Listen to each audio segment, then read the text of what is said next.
Hey, salut à tous! On se retrouve aujourd'hui pour une nouvelle vidéo et je pense que tu l'as compris dans le titre, on va parler argent. On va parler de valeur de mobilette, de cote ou d'Argus si tu préfères. Alors quand on parle de valeur de mobilette, c'est un sujet un petit peu sensible parce qu'il y a vraiment tous les prix sur internet. Donc voilà, là moi je suis parti, tu verras sur une étude assez longue et on va en parler juste après. Et il faut savoir que toutes les valeurs que je vais te donner, ce sont des valeurs indicatives liées à ma propre étude que j'ai fait moi, d'accord ? Ce que je te dis n'est pas la vérité, ok? C'est juste une moyenne, des statistiques par rapport aux 6 derniers mois que je viens de passer pour faire ce sujet de vidéo.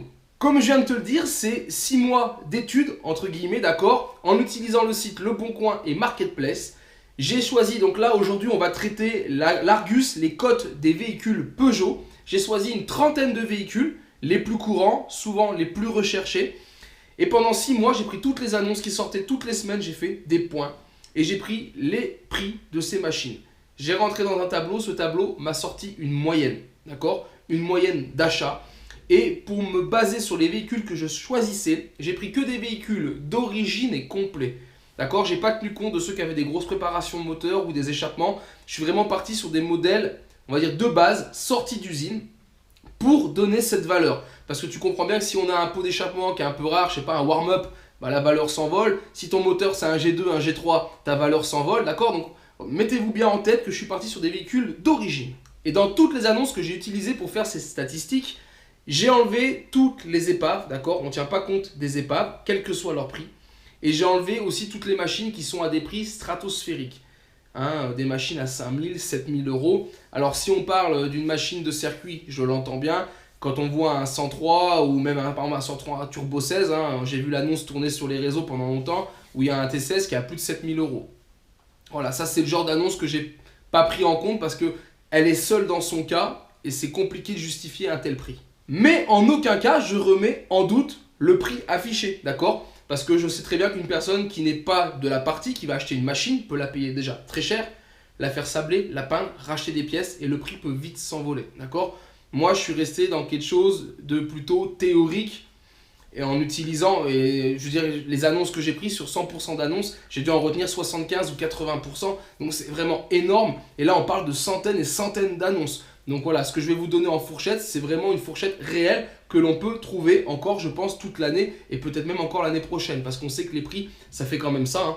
Il y a quelques années, c'était en bas, c'est remonté très très haut sur les 2 dernières années. Et là, j'ai l'impression qu'on stagne un peu, voire qu'on redescend sur certaines machines. Donc là, on va aborder les 30 machines Peugeot. Et pour ce qui est Motobécane et Solex, je vous referai 2 autres vidéos qui suivront sur la chaîne. Et allez, c'est parti, on rentre dans le vif du sujet. On va commencer avec la Peugeot 101 et je vais mettre la Peugeot 102 avec, parce que c'est des machines qui ont une valeur commune, d'accord? C'est des machines que l'on va retrouver entre 200 et 600 euros. Ensuite, on va retrouver les 103. 103, c'est très à la mode. Et alors là, les prix, il y a de tout, vraiment de tout. Donc c'était très compliqué. La fourchette, vous le verrez, est assez large. Mais c'est des véhicules qu'on va retrouver en général entre 600 et 1500 euros. Je fais une généralité pour les 103, d'accord? Que ça soit du Vogue, que ça soit du MVL, du V, du VS, d'accord? Entre guillemets, et en général, vous arrivez à trouver un 103 complet, en bel état, entre 600 et 1500 euros. Vient ensuite le Peugeot 104 que moi je trouve est une très belle machine. Et ça c'est une machine qu'on va trouver en général en des valeurs situées entre 600 et 1000 euros. Et dans la filière 104, je vais rajouter une petite partie qui va être le modèle BB 104. Je parle pas des bébés en général, hein, les bébés terreaux, tous ces trucs là. Parce que c'est pas forcément recherché. On en voit souvent, quand on en achète un, c'est souvent l'occasion qui fait. C'est pas forcément un modèle qu'on recherche, mais le BB 104, celui qui est entièrement caréné, un peu comme une voiture, lui est plutôt recherché. C'est on aime ou on n'aime pas. Mais quand on aime, souvent bah voilà, on y met le prix. Et c'est un véhicule qu'on retrouve généralement dans une fourchette de prix située entre 1100 et 1500 euros. Et arrive tout naturellement derrière le Peugeot 105. Il y a là aussi plusieurs versions, mais en général, vous allez trouver un Peugeot 105 entre 700 et 1100 euros. Tu le remarqueras, j'ai bloqué la fourchette à 400 euros. C'est-à-dire qu'on m'a donné une valeur moyenne, mon tableau m'a donné une valeur moyenne et j'ai fait moins 200 et plus 200, d'accord, pour te faire une tranche donc de 400 euros qui peut être justifiable en fonction de l'état, d'une pièce manquante ou autre. Un véhicule plus petit, ça va être le GL10. Le GL10, ça c'est une machine assez recherché, on en voit quand même quelques-uns qui aiment bien tourner autour. Alors sachez qu'il y a des versions Formule 3, on ne tient pas compte du Formule 3. On parle du modèle de base. C'est un véhicule qu'on va relativement bien trouver entre 1100 et 1500 euros. Et étonnamment, il a un petit frère ou une petite sœur qui est le GT10, qui lui est plus coté. On remarque que les GT10 sont un peu plus chers, d'une centaine d'euros, donc on va les retrouver eux entre 1200 et 1600 euros. Dans les petites pépites un petit peu différentes aussi chez Peugeot, on a le Country. Le Country, moi j'adore, je trouve que c'est une très belle machine. Les pièces sont assez compliquées à avoir parce que si vous voulez, si vous usez vos kitchen, il y a des pièces comme ça, comme les couronnes, on ne retrouve plus aujourd'hui ou c'est assez compliqué de retrouver. Donc la plupart des gens qui en ont, très peu roulent avec. Ils les gardent voilà, dans l'idée de l'avoir en collection pour sauver ce modèle. Mais c'est vrai qu'en pièces d'usure, généralement, c'est assez compliqué à trouver. Et aujourd'hui, si vous en voulez un, il y en a plusieurs versions, d'accord? Il y a plusieurs modèles. Il faut bien qu'ils soient complets, mais on arrive à trouver un Peugeot Country entre 1300 et 1700 euros. On revient sur les 103 avec le 103 SP, un modèle qui a la cote, clairement. Et aujourd'hui, si vous voulez un 103 SP complet, il vous faudra débourser entre 1600 et 2000 euros. Et on est d'accord que dans ce prix, je ne parle pas du modèle SPLC, d'accord? Le spécial liquide, ok? Là, c'est le modèle de base avec moteur à air. Dans la même famille, vous avez aussi le SPX qui est moins coté, c'est marrant, mais lui, on va le trouver entre 1300 et 1700 euros. Vous préférez les modèles sport? Le 103 RCX, que lui, on va trouver entre 1500 et 1900 euros.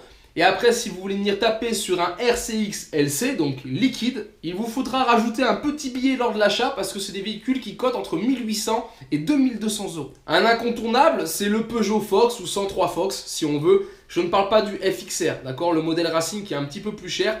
Mais pour un Fox, les prix, vous arrivez à en trouver à partir de 700 euros complet et donc jusqu'à 1100 euros. Ça vous donne une petite fourchette pour vous acheter un Fox complet en bel état. Il y a aussi les 103 clips. Alors ça, il y a plusieurs couleurs et en fonction de la couleur, vous avez une rareté qui est complètement différente, d'accord? Mais on va dire un 103 clip de base, le plus courant qui est le noir et rouge, il vous faudra débourser entre 1300 et 1700 euros. Et dans le même prix, on va aussi retrouver ce qu'on appelle le 103 CRX. Voilà, des véhicules qu'on voit pas souvent, mais quand ça sort, c'est pas ce qu'il y a de plus cher. Il y a aussi le fameux 103 Chrono. Alors là, les prix, ils ont fait comme ça. Le Chrono, c'est mythique. Moi-même, j'en ai pas dans ma collection et je kifferais en avoir un. Là aussi, il y a plusieurs coloris. Du blanc-rouge, du noir-rouge, du blanc et bleu qui est assez rare. Donc là, on reparle toujours de véhicules d'époque, d'accord? Je ne reparle pas sur des gens qui ont refait des restaurations, parce que là, les prix peuvent vite s'envoler. Mais souvent, il y en a qui achètent des pièces, qui rachètent des pièces, qui repeignent, qui vous refont un blanc et bleu, mais ce n'est pas un original. Mais si on part sur des originales, il y a des annonces où j'ai carrément appelé les gens, quand même, pour avoir les infos et tout, les historiques, pour être sûr. Et là, il y a un petit billet à mettre. Un Chrono, c'est en moyenne entre 2300 et 2700 euros. Et on a tendance à voir la cote monter et à se rapprocher quand même de l'extrême 2007-2008 en ce moment. Entre les 6 mois où j'ai fait les essais et là les quelques semaines où je vous fais le montage, je m'aperçois que les prix continuent de grimper pour le Chrono. Dans la même fourchette de budget, on a le 103 Excalibur et là on est plutôt entre 2005 et 2009. Alors attention parce que là c'est pareil, il y a beaucoup de 103 chromés qui sortent, mais des vrais Excalibur, ça court pas les rues quand même. Allez, on redescend un petit peu dans la fourchette et on va taper dans une fourchette entre 800 et 1200 euros. Et là, par exemple, on va trouver les Peugeot 103 TSE ou les Peugeot TSE et les Peugeot TLX. Dans la même série, on a le Peugeot TSA qui, lui, est un petit cran au-dessus et qu'on trouve souvent entre 900 et 1300 euros. Un modèle aussi sympa, qui n'a pas une très grosse cote en ce moment, c'est le Peugeot SX5. Le Peugeot SX5, vous allez le trouver entre 800 et 1200 euros. Et j'ai failli oublier aussi la base du Peugeot, c'est le Peugeot Bima. Le Bima, on en voit beaucoup à vendre, on en voit beaucoup d'annonces qui ne restent pas non plus, donc c'est qu'il y a de l'achat sur le Bima. Et là, le Bima, c'est vraiment des petits budgets entre guillemets, mais on arrive à le trouver entre 300 et 700 euros en moyenne. Et allez, qu'est-ce qui nous reste? Le 103 Fun, sur les 6 derniers mois, j'en ai pas vu en annonce. Alors quel prix je vous donne? Je vous donne pas de prix. Ça veut dire ce que ça veut dire, c'est que quand ça sort pas souvent. Et là, il y a de grandes chances que le 103 Fun, il commence dans les 2000 euros, voire plus, et que ça monte relativement vite s'il est complet. Et on a d'autres machines comme ça que je n'ai pas vu sortir. Le 103 Spectrum, j'en ai pas vu, d'accord? Moi, j'ai un copain qui en a acheté un, je sais qu'il a lâché 3000, voilà. Mais aujourd'hui, il n'y a pas assez d'annonces pour vous donner une cote. Le 103 HP, HPL, pareil, pas d'annonce. Donc là, il n'y a pas d'annonce, donc c'est compliqué de vous faire une moyenne, parce que là, clairement, je ne peux pas dire. Mais on sait très bien que la valeur, là aussi, on tape entre 2005 et 3000 facile sur ce genre de modèle. Est-ce que c'est vraiment la valeur que vaut ce modèle? J'en sais rien. Mais en tout cas, il y a une mode, il y a un engouement. Et quand il y en a un qui sort dans ces prix-là, en règle générale, il se vend. On a bien sûr aussi le 103 T16. Alors à part une annonce où il y en a un à 7500 €, c'est vrai qu'il n'y en a pas d'autres. Ça reste un 103 SP blanc avec un kit déco. On peut retrouver le kit déco. On retrouve quand même maintenant tout est refabriqué. Donc voilà, attention, attention, hein, un T16 qui est full blanc. Il y a de grandes chances qu'il ne soit pas d'origine, qu'il ait été restauré. Checker les numéros de série qui doivent se suivre. Demander les photos avant pour prouver que c'est bien un vrai T16 parce que c'est très facile à refaire. Et les T16, il y en a à tous les prix. Hein. Moi, j'ai acheté le mien maintenant il y a quoi? 4 ans, 5 ans? Peut-être, ouais, 5 ans, facile. Je l'ai payé 200 € au puce à Lyon, un T16. Et aujourd'hui, on n'en voit pas. Et quand il y a une annonce, je pense pareil. Alors 7000 pour moi, ça me paraît abusé. Mais entre 3 et 5000 €, je pense que des T16 se sont vendus à ce prix-là. Et pour finir, un modèle qui est aussi recherché, c'est le 103 Cobra. Et bah des 103 Cobra, c'est pareil. Sur les 6 derniers mois, les amis, j'en ai pas vu. Donc là, je pense aussi qu'on peut dire que c'est un véhicule qui va aller chercher le 2500 € pour un connaisseur. Tous les prix que je vous donne, c'est les prix si vous voulez acheter une machine à l'instant T. Ça vous permet d'avoir une fourchette des prix actuels. Mais on est d'accord qu'on a tous acheté des machines moins chères, voire eu des machines gratuites. Vous pouvez avoir un de ces modèles à 2500 € pour rien, ok? Une connaissance, un cousin, ce que vous voulez. Il y a toujours des mobylettes pas chères. Hein. Ce que je vous donne, c'est pas à ce prix-là qu'il faut les acheter ou c'est pas à ce prix-là qu'il faut les vendre. Si vous voulez, remarquez, vous pouvez. Mais je vous donne vraiment ce que l'on trouve à l'heure actuelle sur Internet, le prix du marché actuel. Et donc voilà, j'en ai fini, 30 modèles, ça va assez vite, hein. On pourrait vraiment pousser plus le détail, mais je voulais pas non plus faire une vidéo trop compliquée à absorber. Là, on est d'accord que les gens qui sont dans ce monde-là ont les valeurs et connaissent en règle générale les prix. Là, il faut bien voir que je fais ça soit pour les débutants qui veulent acheter et qui se disent combien ça coûte, est-ce que je suis bon ou je suis pas bon. Voilà, ça leur donne une fourchette. Il y a aussi pour peut-être ceux qui collectionnent, parce que moi je sais que par exemple pour ma collection, les assurances me demandent une valeur. Donc je suis obligé de chiffrer, donc je ne chiffre pas la valeur d'achat, je chiffre chaque année, je remets à jour, je chiffre la valeur actuelle. Parce que si demain il y a un problème, tu me fais voler une mobylette, ça brûle ou on ne sait pas, n'importe quoi, si je veux racheter la même, d'accord, même si je l'ai eu pour 0 € ou pour 150 € il y a 5 ans, il y a 10 ans, aujourd'hui si je veux la même, si l'assurance veut me refiler la même ou si je veux m'en racheter une, eh ben, je suis obligé de me baser sur le prix actuel parce que j'en retrouverai sûrement pas. Hein. Quand je suis promis à vous faire des vidéos où j'arrive à trouver des véhicules pas chers, alors c'est parce que, je prends mon temps, je cherche pas un modèle spécifique et en règle générale, vous regarderez, c'est pas non plus des modèles de dingue. J'en sors forcément quelques-uns sur le nombre d'achats que je fais. On parle de dizaines et dizaines d'achats par an, donc c'est sûr, j'ai plus de probabilité de trouver des bonnes machines. Mais voilà, j'ai pas des modèles exceptionnels, j'ai pas de 103 chrono et aujourd'hui, trouver un 103 chrono à 150 balles, va falloir que je me lève tôt.